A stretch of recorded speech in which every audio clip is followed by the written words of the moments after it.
delighted to be joined today by Annie Voller. Annie, how are you? Lovely to meet you, Nick, as well. And thanks very much for inviting me. No worries at all. Good to have you on. You're a TV presenter, host, broadcaster, news journalist, working across all different kind of platforms, and there's been seismic changes across all industries.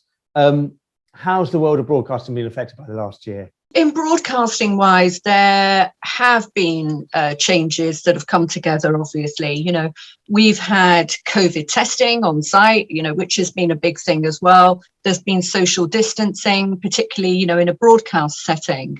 And that, I think it's kind of thrown up different ways that TV will work in the future, like remotely, how you can use the technology of gaming.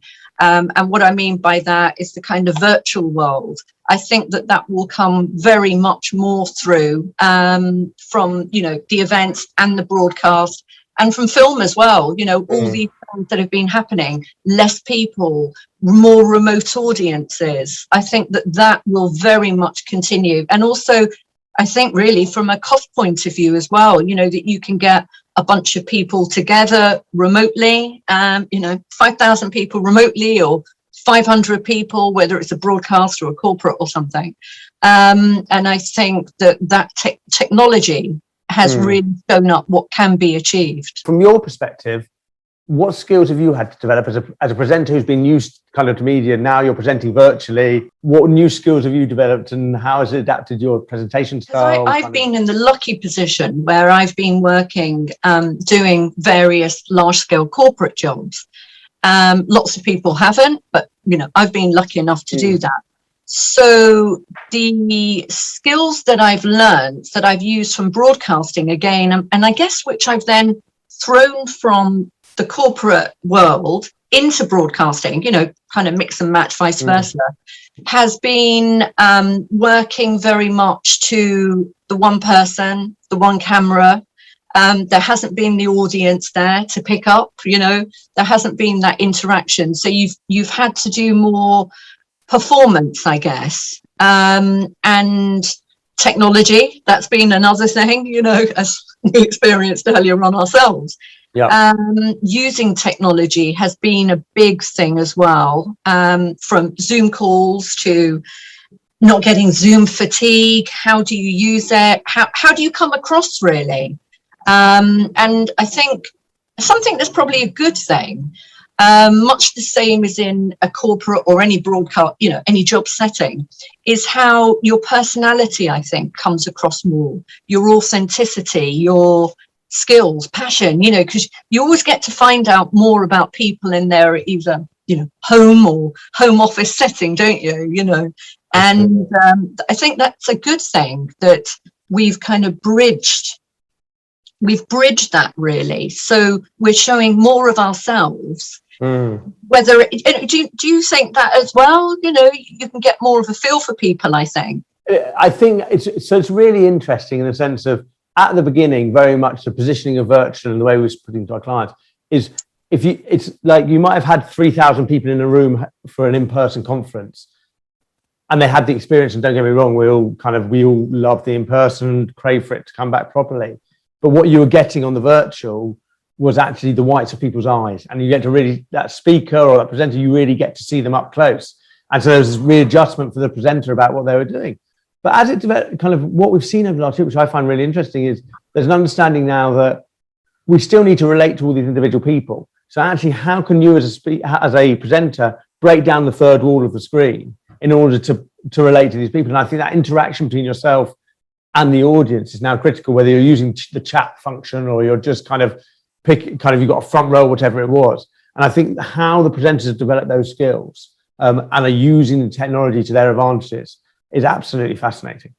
Yeah, I think so. And it's all become much more personalized. I mean, you know, I do radio and as well. And one of the biggest things that you have is that you're aware of that kind of responsibility and job role, that you are going into people's lives. You know, they listen to radio very much on their own. It's a very personal thing. Yeah. And I think that's what's exactly happened with the virtual world as well. You know, certainly with events and broadcasting to a degree. But it's that you have to do more. From your voice to what you look like, you're much more judged, I think, personally, kind of up close, because you are in the face, kind of thing. So I think the judgment is a good thing, because it's like kind of actually people want to relate to you. You're not that star on screen or anything like that. You're someone who actually, they want you to be talking one-to-one to them. And that's what you've got the advantage of doing. And the ability of the presenter is, can you actually do that to the 5,000 people, and every single one of them feel like you're actually talking to them rather than just talking to an audience? Yeah, and I think that's one of the real advantages that has actually come about, that personalization, that real interaction with people. That I think personally, it would be a shame to lose that, really, that contact, the human contact, because ultimately, whatever you're doing, whether you're on TV or radio or events, you're either booked for, what your skill is, but fundamentally it's so true, the old phrase of, you may not remember what I've said, you may not remember what I think, but you will remember how I made you feel. That's exactly what it's about, Nick, isn't it? And this could be a really good opportunity, I think, for people moving forward, to not lose that human touch. And I think companies can really capitalize on that. You mentioned kind of you've done events throughout the year. Give us a couple of examples of stuff that stood out for you. Well, one particular event that I did, which was an area that I hadn't necessarily worked in before, which was the high profile defense and air sort of craft sector. And it was a very big, live, multimedia virtual event. And it had links in world government, and it was very much within the airspace and defense sector. So first of all, I kind of thought, it may be a little bit dry, perhaps, but it was far from it. Because again, it was all about the human element of, working with this. So this event was very much live interaction, live press from around the world, lots of roundtable keynote interviews as well. Another project that I worked on was for Deloitte, and what they had done is, as we were talking about in the beginning, about how to personalize and how to get the opportunity to bring lots and lots of people together. They actually, for the first time, had a conference which was hosted by myself, and they had thousands of employees there, and it wasn't just a simple case of like, log on, what's going on. They couldn't, through the budget, it was kind of quite groundbreaking that they could have that many staff interacting, and it was totally interactive. Because, yourself when you're at events and, as a speaker, as a host, keynote or whatever, you're talking and lots of people are sitting there nodding and looking at you. And you may see the whites of their eyes, you may not.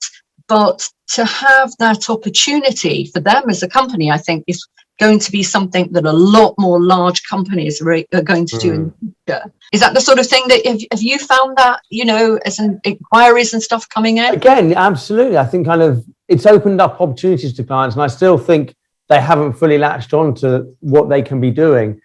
I hope and I look forward to, as we see the return of in-person events, and understanding that actually virtual and in-person sit side by side. They don't it's not one or the other. They deliver different things and in different ways.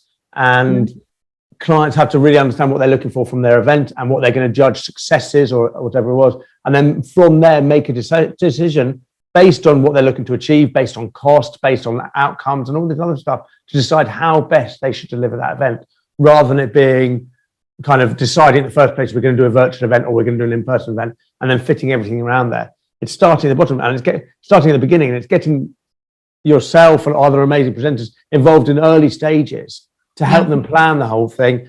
And then if the outcome is we're going to do it by virtual, great. And if the outcome is we're going to do it by in-person, great. But that's secondary to what are we hoping to achieve and what are we hoping to really get out of this whole thing. I think those are the questions that we are asking our clients, and we look forward to working with them on. Annie Voller, thank you so much indeed for your time today. It's been fantastic speaking. And Brilliant. Catching up soon. Take care, Nick. Bye-bye. Bye-bye.